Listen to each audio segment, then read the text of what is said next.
My YouTube channel exercise. आज history का ancient history का क्लास 2 स्टार्ट करते हैं। क्लास 1 हो गया था जिसमें हम लोग सोर्स पढ़ चुके थे, धर्म ग्रंथ पढ़ चुके थे और ऋग्वेद पढ़ चुके थे। सोर्स पढ़ चुके थे, धर्म ग्रंथ पढ़ चुके थे और वेद पढ़ चुके थे। वेद में ऋग्वेद पढ़ चुके थे। यदि नहीं देखें तो आप लोग जाके इसको पहले देखिए। फिर आज हम लोग क्लास 2 स्टार्ट करते हैं जो यजुर्वेद से होगा।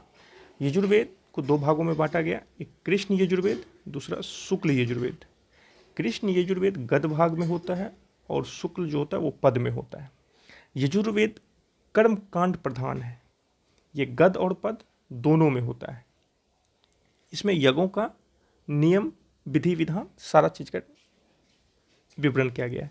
इसके मंत्रों के उच्चारण करने वाले को अर्धवायु कहते हैं और यजुर्वेद का उपवेद धनुर्वेद है। इसके 2 ब्राह्मण ग्रंथ हैं, एक तैत्तिरीय, दूसरा शतपथ। ये दोनों इंपॉर्टेंट है, इसको ध्यान रखिएगा। तैत्तिरीय कृष्ण यजुर्वेद का पाठ है और शतपथ जो है शुक्ल यजुर्वेद का पाठ है। शतपथ में कृषि और सिंचाई का वर्णन किया गया है। सामवेद, सामवेद 7 स्वरों का जानकारी सामवेद से मिलता है। संगीत का जनक कहा जाता है। पुरोहित को यानी पढ़ने वाले को उद्गाता कहते हैं। इसका उपवेद जो है गंधर्व वेद है, याद रखिएगा, इसका उपवेद गंधर्व वेद है। पंचविश या तांडय इसका ब्राह्मण ग्रंथ है। अब नेक्स्ट चलते हैं अथर्ववेद पे। ये लास्ट और सबसे नया है। इसकी रचना अथर्वा ऋषि के द्वारा किया गया। धर्म, औषधि, जादू टोना, शाप, वशीकरण, रोग निवारण इत्यादि का चर्चा इसमें किया गया है। इसका उपवेद अथर्ववेद है। गोत्र शब्द का प्रयोग सबसे पहले इसी में किया गया है। प्रजापति की 2 पुत्रियां शभा और समिति का चर्चा इसी में है और राजा परीक्षित का भी चर्चा इसमें किया गया है। नेक्स्ट देखते हैं हम लोग वेदांग। वेदांग, वेद को समझने के लिए वेदांग का आवश्यकता पड़ा तो हम लोग वेदांग को पढ़ेंगे। वेदांग की कुल संख्या 6 है। शिक्षा, कल्प, व्याकरण, निरुक्त, छंद और ज्योतिष, ये 6 वेदांग है। अब चलिए पुराण पे। पुराण का रचना लोमहर्ष के द्वारा किया गया है और उसको आगे उग्र सर्वा उनका पुत्र बढ़ाया था। पुराणों की कुल संख्या 18 है, जिसमें सबसे इम्पोर्टेंट मत्स्य पुराण और सबसे प्राचीन मत्स्य पुराण है, जो कई बार एग्जाम में पूछा है।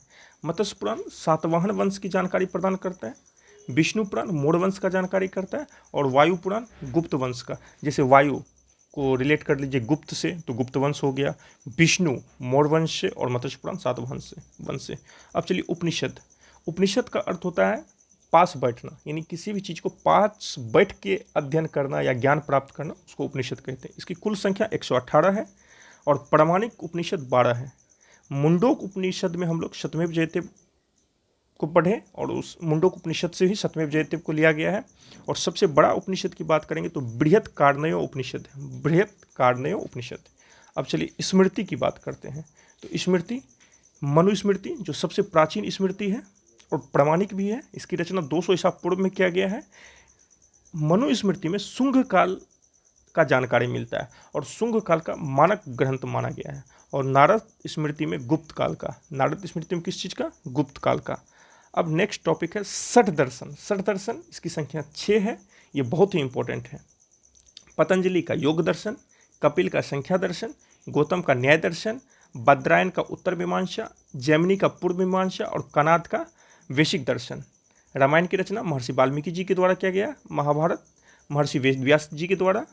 महाभारत को पहले जय संहिता कहा जाता है, जब इसमें श्लोक की संख्या 8800 थी और 24,000 जब श्लोक की संख्या हो गया तो भारत कहा जाने लगा और 1 लाख से जब अधिक हो गया तो महाभारत कहा जाने लगा।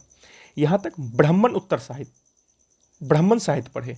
अब हम लोग ब्राह्मण उत्तर साहित्य को पढ़ेंगे। ब्राह्मण उत्तर साहित्य में 2 चीज़ पढ़ना, एक बौद्ध साहित्य, दूसरा जैन साहित्य को पढ़ना है। दोनों इंपॉर्टेंट है। बौद्ध साहित्य का जो सबसे प्राचीन ग्रंथ के हैं या सबसे इंपॉर्टेंट ग्रंथ के हैं तो वो त्रिपटिक है। इसमें 3 पुस्तक है, एक सुत्त पटिक, दूसरा विनय पटिक, तीसरा अभिधम्म पटिक।